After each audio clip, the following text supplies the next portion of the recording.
안녕하십니까? 이상원 교수입니다.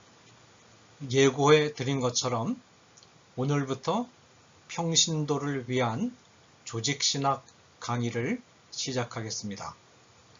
이 강의는 조직신학 서론, 실론, 인간론, 기독론, 구원론, 교배론, 종말론, 현대신학에 이르기까지 8개 분야, 8개 분과 전체를 개괄적이고 체계적으로 파악하는 데 중점을 두는 강의입니다. 이 강의를 통해서 기독교 교리 전반을 개괄적으로 그리고 체계적으로 파악하고 나아가서는 기독교 교리 그리고 기독교 사상 체계 전체에 대한 넓은 이해를 얻는 것을 목적으로 하고 있습니다. 이 강의는 30분 기준으로 40회에서 50회 정도 그 사이 정도로 횟수로 진행될 예정입니다.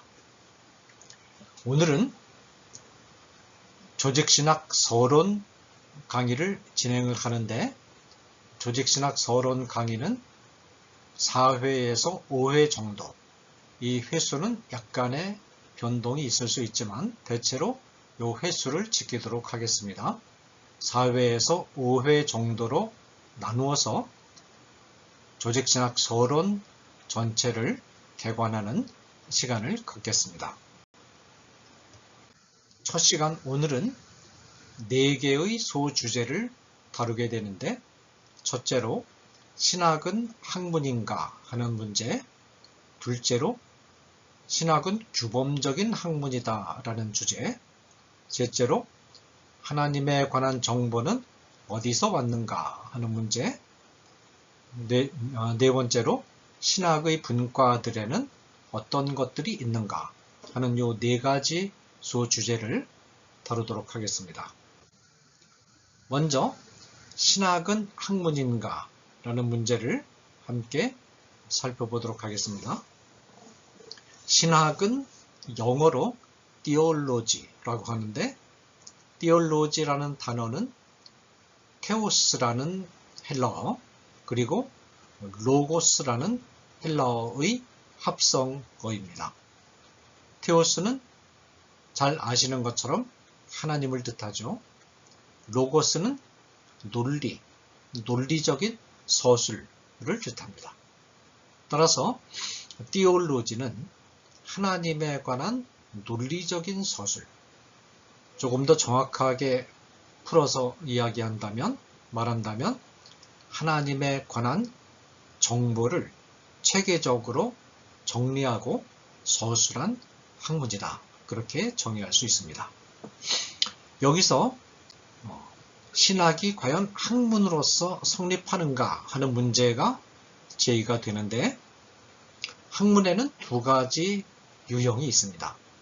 하나는 영어로 science라고 정의되는 학문이 있고 또 하나는 독일어로 Wissenschaft라고 정의되는 학문이 있습니다.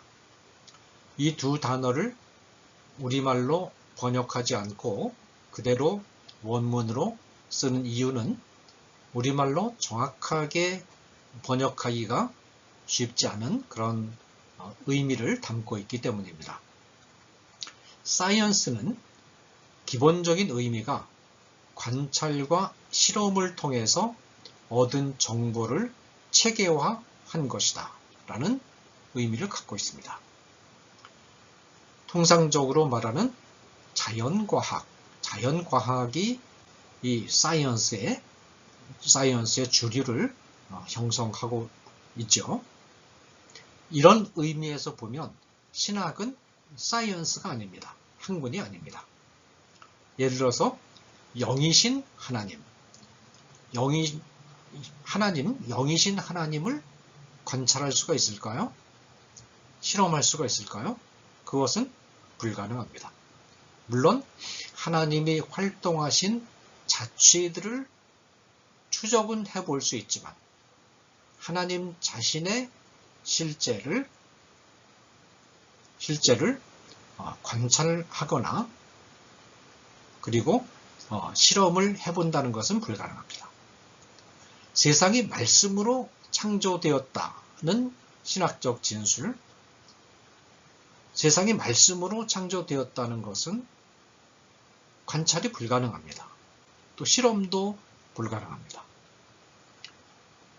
또 예수님의 재림과 내세, 굉장히 중요한 신학적 주제들인데 예수님의 재림이 올 것인지의 여부는 그때 가봐야 합니다. 또 내세가 실제 하는지의 여부도 그때 가봐야 합니다. 이런 것들은 관찰과 실험이 불가능합니다. 그런데 이런 주제들이 신학의 중심 주제들이 되어 있습니다. 자, 그런데 학문에는 또 한 가지 유형이 있습니다. 하나는 이것은 Wissenschafts라고 독일어로 불리는 그런 영역인데 이 Wissenschafts라고 하는 것은 정보의 출처를 불문하고 그것이 관찰을 통해서 왔든 실험을 통해서 왔든 어떤 문서를 통해서 왔든 상관없이 어떤 이성적인 성찰을 통해서 왔든 불문하고 사회가 통상적으로 정보로 인정해주는 지식으로 인정해주는 그것을 우리가 그 지식이라고 할 때는 관찰과 실험을 통해서 얻은 것만 이 사회에서 참된 지식이라고 보지 않죠? 그 외에도 많은 지식이 있습니다. 어쨌든 그렇게 해서 출처가 어디에서 시작되었든 간에 사회가 통상적으로 정보로 인정해주는 그런 지식들을 체계화한 것을 가리켜서 학문이라고 할 수가 있습니다. 통상적으로 정신과학이라는 말을 쓰기도 하는데 그러나 이 Wissenschafts는 정신과학보다는 범주가 상당히 넓은 개념입니다. 자, 그러면 Wissenschafts라는 그런 관점에서 볼 때 신학은 훌륭하게 학문으로서 성립할 수 있다라는 것입니다. 자, 두 번째 주제는 신학은 규범적인 학문이라는 겁니다. 학문을 다른 방식으로 분류를 하면 기술적인 학문과 규범적인 학문으로 분류가 됩니다.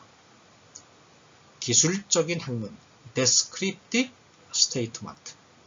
그 다음에 규범적인 학문, normative statement. 보통 기술적인 학문이라고 할 때는 객관적인 정보를 전달할 뿐 양심에 어떤 영향을 주지 않는 그런 학문을 가리켜서 기술적인 학문이라고 말합니다.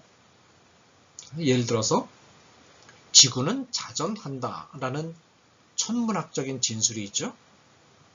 지구는 자전한다라는 이 진술은 어떤 양심의, 어떤 인격의, 행동의 변화를 초래하려는 것을 목적으로 한 진술이 아닙니다. 그냥 객관적인 과학적 사실을 있는 그대로 전달하는 것뿐입니다.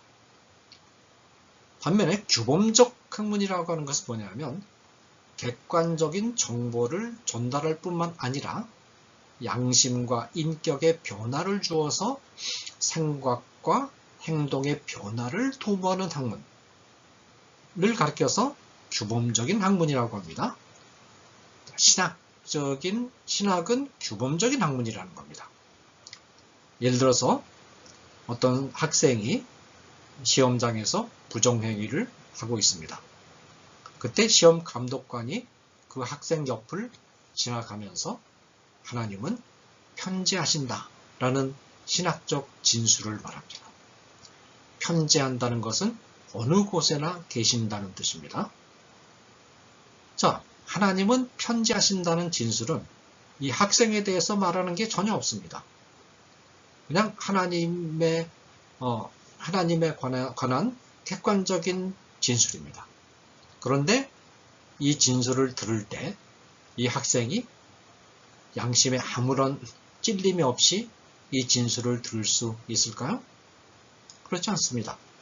지금 자기가 부정행위 하는 것을 살아계신 하나님이 보고 계신다. 이거 무서운 일이죠. 양심에 찔림을 받습니다. 모든 신학적 진술은 이런 의미에서 규범적인 진술입니다. 양심과 인격에 울림을 주는 변화를 촉구하는 진술이다 라는 것입니다. 또 아주 중요한 신학적 진술 가운데 하나님이 우리 죄를 대속하시기 위해서 십자가 위에서 죽으셨다라는 진술이 있습니다. 이 진술은 예수 그리스도께서 십자가 위에서 행하신 행동을 객관적으로 어떤 가치 판단이 없이 객관적으로 서술한 것입니다. 그런데 이 진술을 우리가 아무런 양심이나 인격에 울림이 없이 들을 수 있을까요? 그렇지 않습니다. 이 진술을 들을 때 자기 자신의 죄를 생각하게 되고 자기 자신의 죄 때문에 하나님의 아들이신 예수 그리스도께서 그 죄를 대신 지시고 십자가 위에서 죽으신 이 사건을 생각할 때 양심에 울림이 없을 수가 없습니다. 바로 이 강의를 듣는 우리 성도들도 바로 이 한마디의 신학적 진술이 주는 양심의 울림에 이끌려서 변화되고 하나님의 자녀가 되고 이 자리까지 온 것 아니겠습니까? 이처럼 신학적 진술, 신학은 규범적인 학문이다. 규범적 진술이다. 양심과 인격에 울림을 주는, 변화를 도모하는 그런 학문이다 라는 것입니다. 세 번째 주제는 그러면 신학이 하나님에 관한 서술이라고 했을 때, 하나님에 관한 체계적인 서술이라고 했을 때 하나님에 관한 정보는 어디서 오느냐라는 것입니다.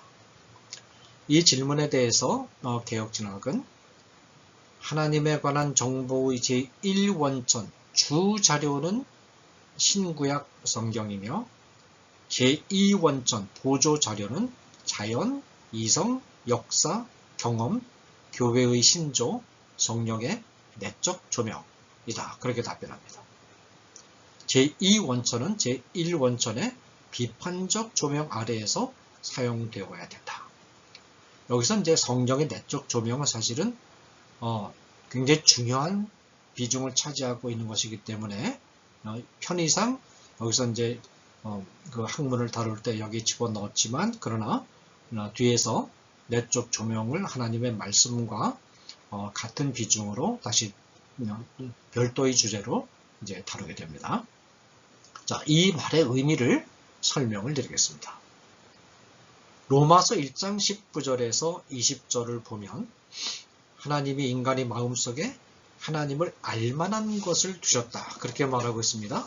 인간의 내면에 이 하나님을 알만한 것이라는 것은 하나님을 인식할 수 있는 능력을 가리킵니다. 주로 인간의 기능 전체가 여기 관련되지만 주로 이성이 중심 역할을 합니다.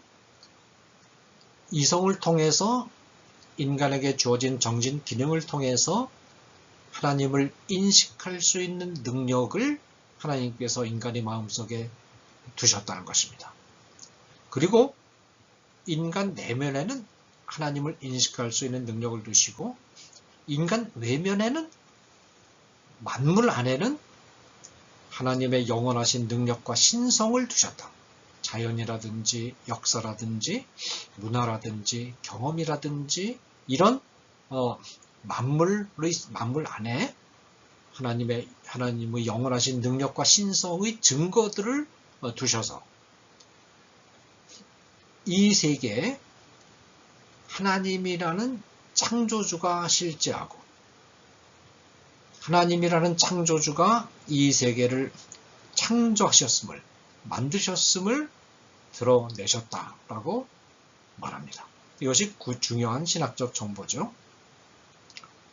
그래서 로마서 1장 19절 20절은 인간의 자연이라든지 이성이라든지 역사라든지 경험 등이 하나님에 관한 정보의 원천임을 분명히 말하고 있습니다.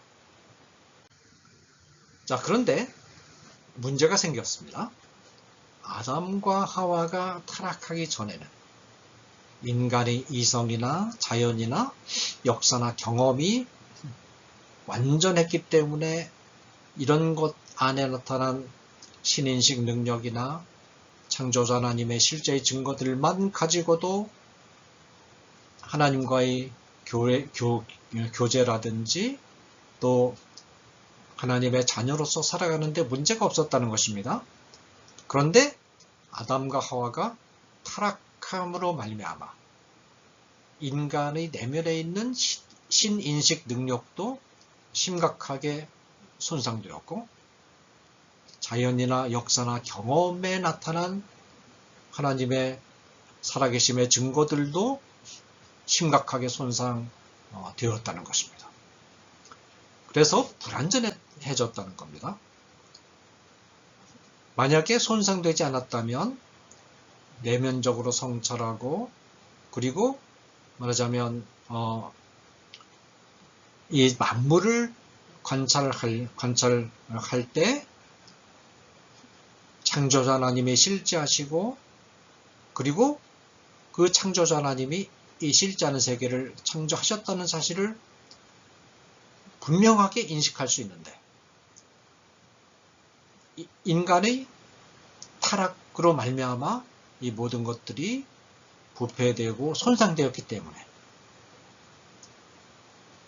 내면적으로 아무리 깊이 성찰하고 외적으로 자연 만물을 아무리 깊이 철저하게 탐사한다 하더라도 창조주 하나님의 실제를 제대로 파악하지 못하는 혼돈 속에 빠지게 된다. 그 증거가 뭡니까? 내면으로 깊이 성찰하면 성찰할수록 자연을 깊이 들여다보면 들여다볼수록 우상숭배로 빠진다. 자연 만물 가운데 하나를 신으로 착각해서 신으로 숭배하는 우상숭배로 빠져들게 된다는 겁니다.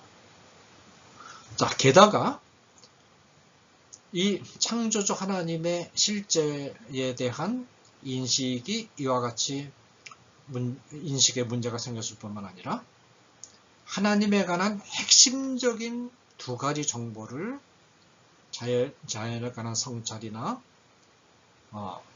인간 자신의 내면적 성찰을 통해서는 얻을 수 없다는 겁니다. 첫 번째가 뭐냐면 하나님이 삼위일체로 계신다는 증거, 성부, 성자, 성령으로 계신다는 이 중요한 정보. 삼위일체 하나님을 모르면 기독교 신학의 뚜껑이 안 열리거든요. 이 삼위일체 하나님에 관한 정보를 이 인간의 내적 성찰이나 자연 만물에 대한 관찰을 통해서는 도저히 얻을 수가 없다는 것입니다. 예를 들어서 서양에서 아마도 내면적인 성찰과 자연에 대한 관찰을 가장 깊이 있게 전개한 철학자를 들라면 플라톤이라든지 임마누엘 칸트를 들 수 있겠고 동양에서는 석가모니를 들 수 있겠죠. 그런데 플라톤의 저서와 칸트의 저서와 석가모니의 저서를 아무리 읽어봐도 하나님이 삼위일체 하나님으로 계신다는 정보를 전혀 얻을 수가 없습니다. 또 아담과 하와가 타락한 이후에 인류 최고의 문제가 무엇이 됐습니까?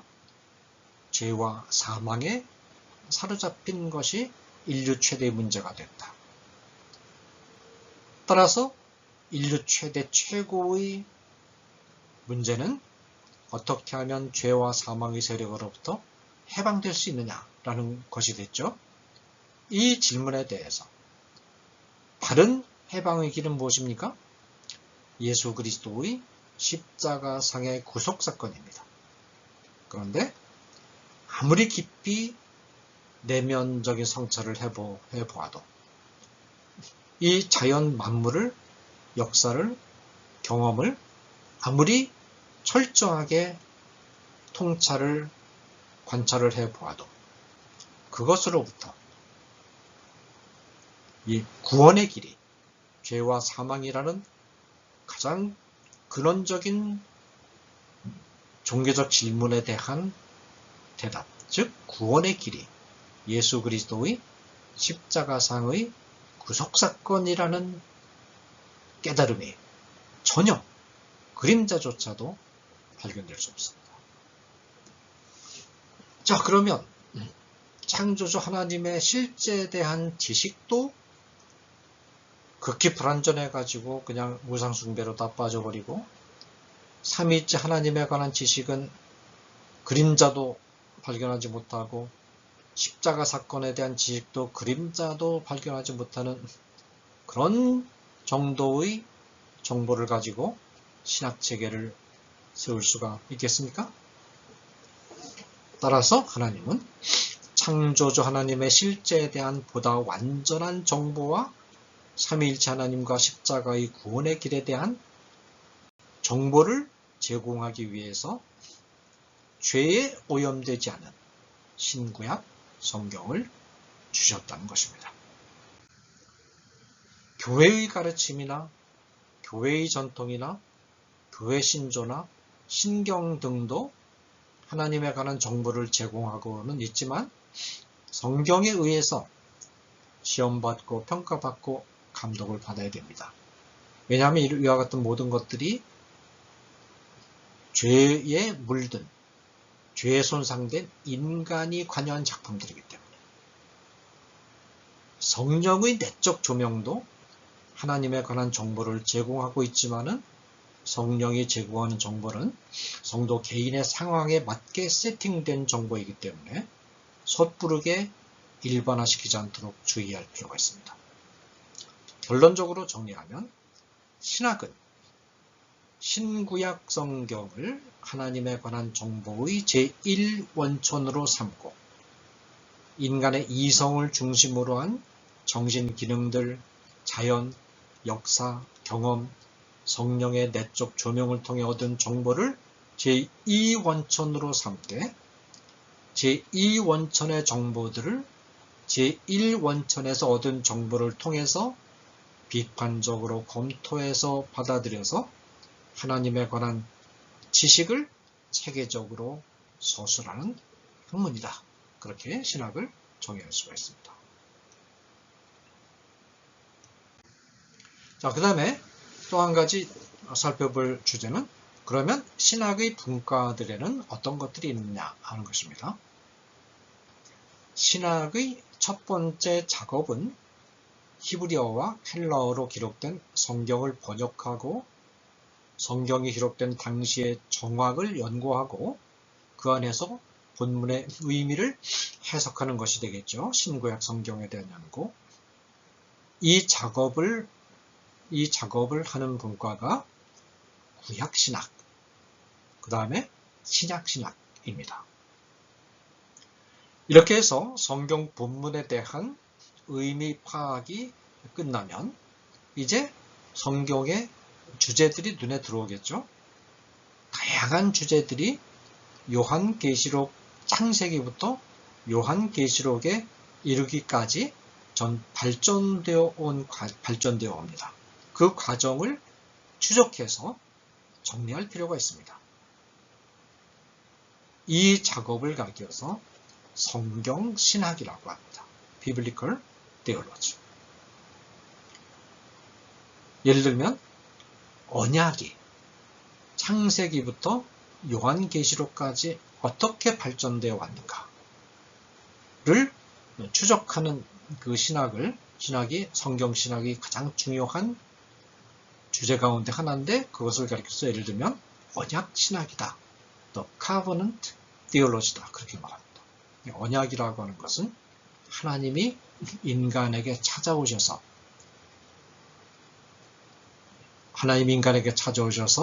인간을 만나주시고 인간이 구원받을 길, 가야 될 길을 하나님이 지시해 주시는, 알려주시는 그런 사건을 가리켜서 언약이라고 합니다.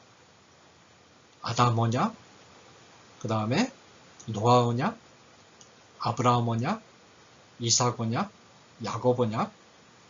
아브라함, 이삭, 야곱 언약은 하나로 묶어서 말을 하기도 합니다. 다윗 언약, 예레미야 언약, 그 다음에 언약의 주체이신 예수 그리스도. 이렇게 쭉 연결이 되거든요. 이런 과정을 추적하는 신학을 언약 신학이라고 합니다. 그 다음에 하나님의 그 성경 신학은 중요한 성경적인 주제들을 창세기부터 요한계시록까지 역사적 발전 과정에 따라서 정리하고 서술한 작업이라면, 하나님에 관한 주제들을 이제 일단 하나님에 관해서 서술한 다양한, 하나님이 이런 분이시다, 하나님은 이러이러한 일을 하셨다라는 그런 다양한 주제들이 있지 않겠습니까? 그 주제들에 관한 지식을 교리라고 합니다.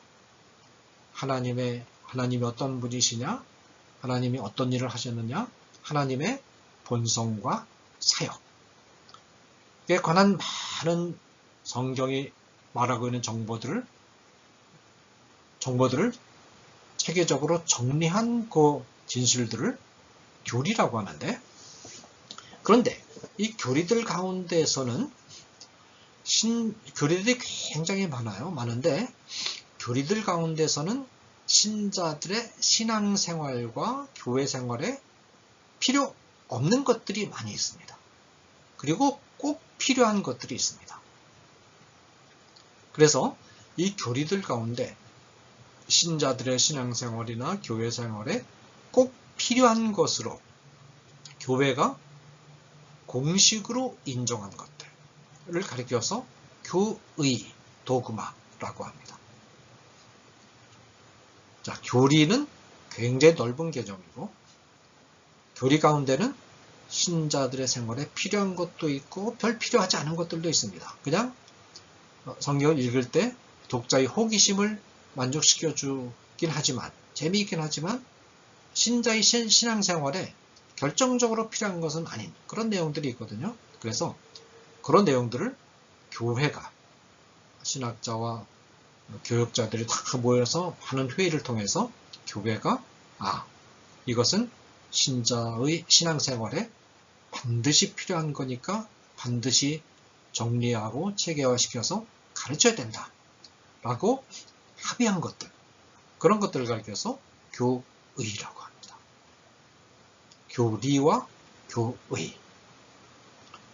이 교의를 체계적으로 서술하는 작업을 교의신학, 도그마틱스 또는 조직신학, 시스테매틱 디올로지라고 합니다. 좀 더 정확한 표현은 교의신학입니다.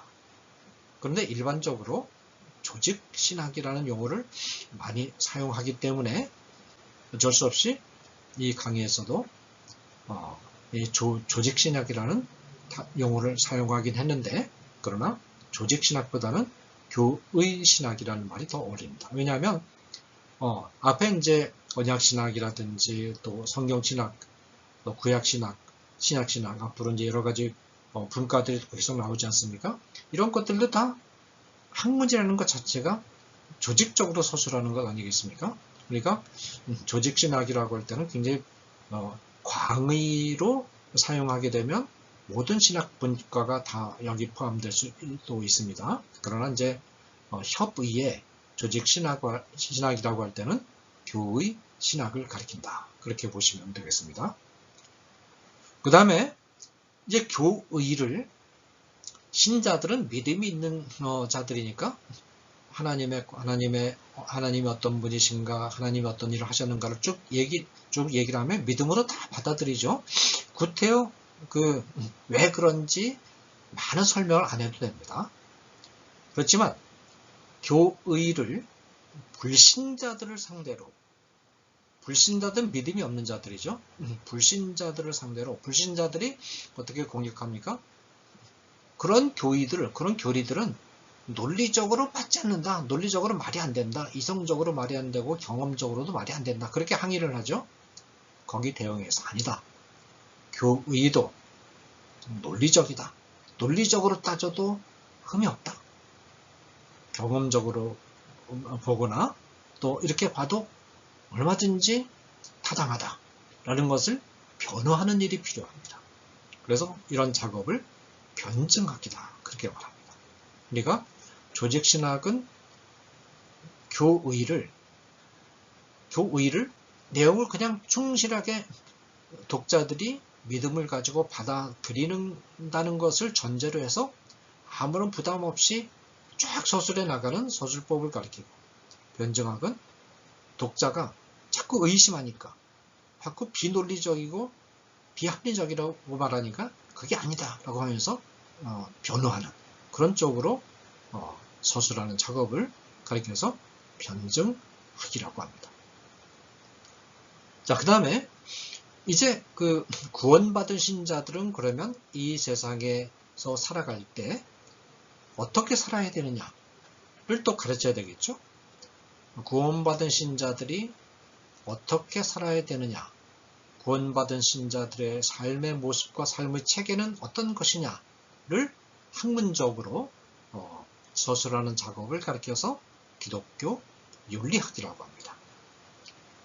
그 다음에 교리를 포함한 주제들을 다른 성경시대가 아닌 다른 시대의 기독교인과 교회가 어떻게 이해하고 표현했고, 시대가 지남에 따라서 어떻게 교의들이 발전되어 왔는가, 더 풍부해져 왔는가를 추적해보는, 그리고 그 교의를 받아들인 기독교인들과 교회가 어떻게 그 교의들을 삶 속에서 구현해 왔는가, 실천해 왔는가 하는 것을 추적해보는 작업이 필요하게 됩니다. 이런 역사적인 작업이 필요하게 되는데, 이런 역사적인 작업을 역사신학 또는 교회사라고 말합니다. 그 다음에 성경이 제시한 관점에 근거해서 인간과 자연에 대해서 이론적으로 성찰하는 작업이 또 있습니다. 이런 작업을 기독교 철학이라고 합니다. 자, 오늘은 첫 시간 여기까지 진행하겠습니다. 감사합니다.